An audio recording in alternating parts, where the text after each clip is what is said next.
Hi hello నమస్తే welcome to our channel.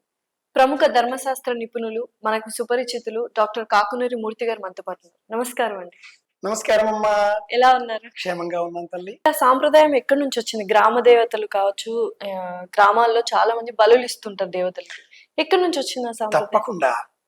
ఇప్పుడు శరీరంలో 2 కణాలు 4గా 4 16గా సక్రమంగా విభజింపబడుతూ ఉంటే మల్టిప్లై అవుతూ ఉంటే అది న్యాచురల్ గ్రోత్, సహజం.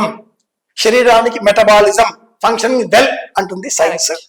ఎక్కడైనా ఒకసారి అబ్నార్మల్ గ్రోత్ 2 5 కావచ్చు, 4 16 కాకుండా 17 కావచ్చు.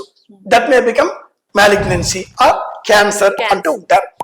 ఇలాగే దేవతల్ని అర్చించే క్రమంలో కొన్ని వర్గాలను పూర్వకాలంలోని వారు దేవాలయాల్లోనికి రానివ్వకపోవడంతో వారి వారి విశ్వాసాల మేరకు గాలి దేవుడు, కొండ దేవుడు, బండ దేవుడు, సమ్మక సారలమ్మ దేవతలు ఇలా ఏర్పడిన వాళ్ళే ప్రకృతిని పర్యావరణాన్ని దైవాలుగా భావన చేసి ఒక రాయి పోచమ్మ వారు తినే దానిని సమర్పించడం. ఎవరు ఏది తింటారో యదన్నావై మానవ తదన్నావై దేవాః. రామాయణంలో రాముడు వనవాసం చేసే సమయంలో తండ్రి గారు మరణించారు అని తెలిసినప్పుడు తాను ఏది తింటున్నాడో రేగు పండ్ల గుజ్జు దానితో పిండాలు చేసి పెట్టాడు. తాను ఏది తింటున్నాడో అది పెట్టాడు. యదన్నావై మానవ. కనుక యూత్, యంగ్స్టర్స్ విశ్వాసంతో తెలుసుకోవాల్సింది ఏమిటి అంటే ఎవరికి వాళ్ళు ఆత్మజ్ఞానం పెంచుకునే ప్రయత్నం చేయాలి.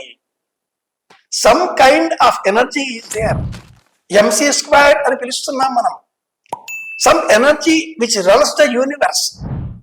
ఆ ఎనర్జీని దేవుడు అని హిందూ ధర్మం చెబుతుంది, సనాతన వైదిక ధర్మం చెబుతుంది.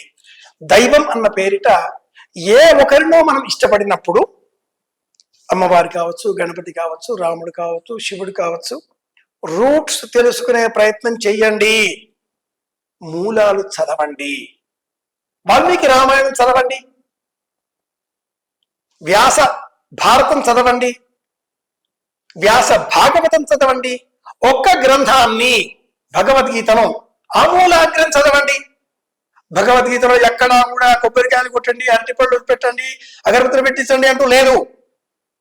మిమ్మల్ని మీరు ఆత్మవిశ్వాసం పెంచుకునే విధంగా ధ్యానం ఎలా చేయాలి, ప్రకృతిని పర్యావరణాన్ని ఎలా ప్రేమించాలి, ఎలా కాపాడుకోవాలి, ఏది మనకు అబ్నార్మల్ గా ఉంటుందో అదే దైవంగా ఎలా గుర్తించాలి అనే మార్గం ఉంది. How to take off. అది సరిగా లేకపోతేనే ల్యాండింగ్ సరిగా ఉండదు.